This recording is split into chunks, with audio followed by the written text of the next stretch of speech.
Good morning students. आज हम ख्याति के मूल्यांकन के संबंधित प्रश्न सॉल्व करेंगे। उदाहरण 7वां एवं 8वां।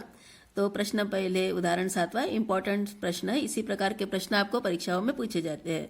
तो प्रश्न में दिया है एक फर्म का औसत लाभ 30,000 रुपया है तथा विनियोजित पूंजी 2 लाख रुपया है। इसी प्रकार के व्यवसाय में सामान्य प्रत्यय की दर 10% है। पूंजीकरण द्वारा ख्याति की गणना कीजिए। पूंजीकरण विधि औसत लाभ का पूंजीकरण और अधिलाभ का पूंजीकरण विधि के द्वारा ख्याति की गणना आपको करनी है।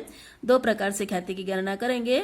ध्यान रखना है कि दोनों प्रकार से ख्याति का गणना कार्य करते समय भी आपका उत्तर एक ही आता है, ख्याति का आंसर एक ही आएगा।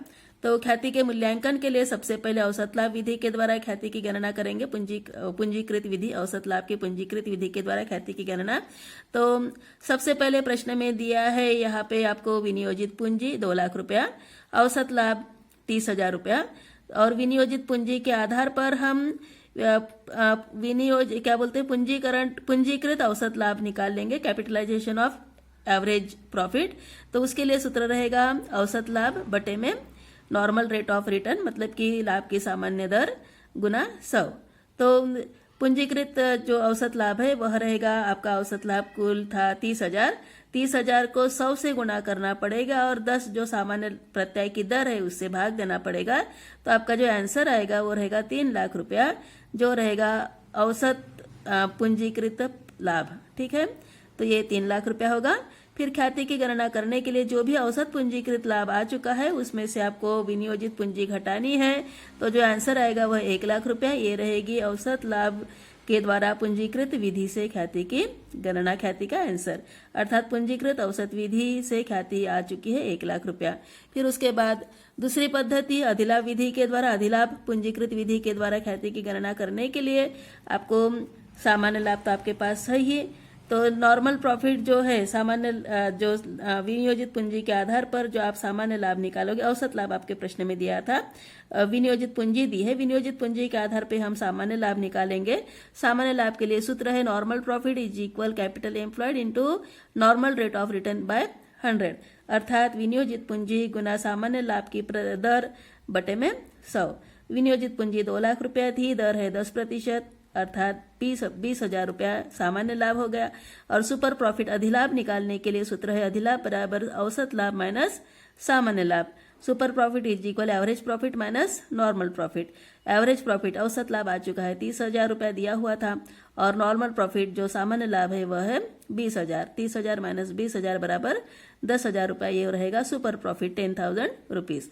अभी सुपर प्रॉफिट मेथड से गुडविल निकालने के लिए सूत्र रहेगा ख्याति बराबर अधिलाभ गुना 100 बटे में लाभ की सामान्य दर या तो लाभ की सामान्य प्रत्यय। तो ये है 10,000 गुना 100 बटे में 10, तो आएगा आंसर 1 लाख रुपया। तो इस प्रकार से किसी भी विधि से अगर पूंजीकृत विधि अगर आप अपना रहे हो, चाहे अधिलाभ विधि रहो चाहे औसत लाभ विधि रहो, किसी भी विधि से आपका आंसर एक ही आएगा। तो इस प्रकार से अधिलाभ एवं औसत लाभ विधि से पूंजीकृत विधि से आपने ख्याति की गणना की है। अभी देखते हैं उदाहरण नंबर 8वां। यहाँ पे अ और ब ने क्रमशः 3,60,000 एवं 2,40,000 रुपया पूंजी लगाई है और 5 वर्षों के लाभ यहाँ पे दिए हैं 2011 से लेकर 2015 तक के।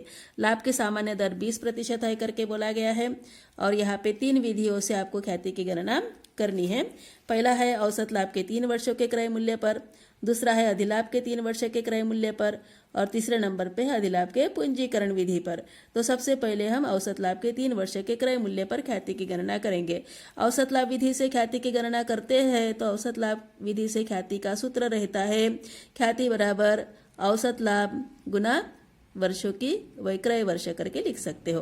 तो सबसे पहले हमें चाहिए औसत लाभ। औसत लाभ निकालने के लिए जो भी लाभ यहाँ पे दिया हुआ है 5 वर्षों का लाभ दिया है उनको कुल लाभ करेंगे और वर्षों की संख्या से भाग देंगे। तो सबसे पहले हम एवरेज प्रॉफिट निकालेंगे, औसत लाभ निकालेंगे। तो पहली कंडीशन में हम औसत लाभ निकालते हैं तो कुल लाभ बटे में वर्षों की संख्या। कुल लाभ आएगा आपके यहाँ पे अभी 96,000, 1,20,000, 2 लाख, 1,80,000, 3,24,000। इनका जो जोड़ है, योग है, वो है 9,20,000।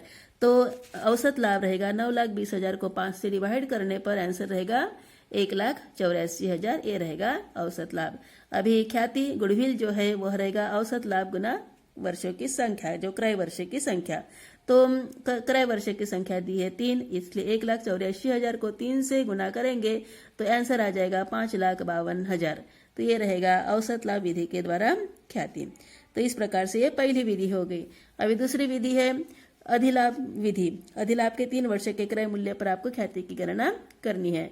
तो यहाँ पे आपके पास प्रश्न में विनियोजित पूंजी दी हुई है और 2 साझेदार थे।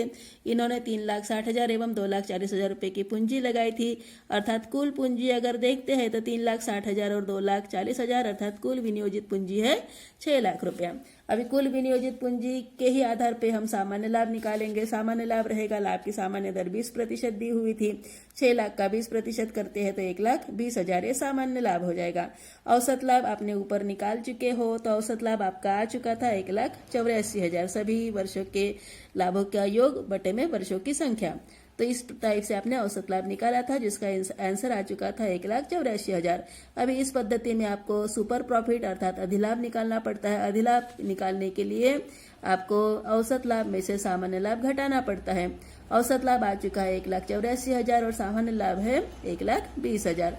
अंतर निकालते हैं तो सुपर प्रॉफिट अर्थात अधिलाभ हो जाएगा 64,000 और इसलिए फिर ख्याति हो जाएगी 64,000 का 3 गुना, मतलब कि क्रय वर्ष की संख्या जो है वो 3 है, इसलिए 64,000 गुना 3 1,92,000। तो ये अधिलाभ विधि से अगर ख्याति निकालते हैं तो 1,92,000 आएगा।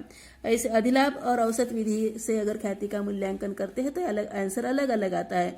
पर पूंजीकृत विधि से अधिलाभ की रहो चाहे औसत लाभ की पूंजीकृत विधि रहो, उससे अगर ख्याति का आंसर निकालते हैं तो आंसर एक समान आता है। अभी तीसरी पद्धति, तीसरा कंडीशन दी है अधिलाभ के पूंजीकरण विधि के आधार पे।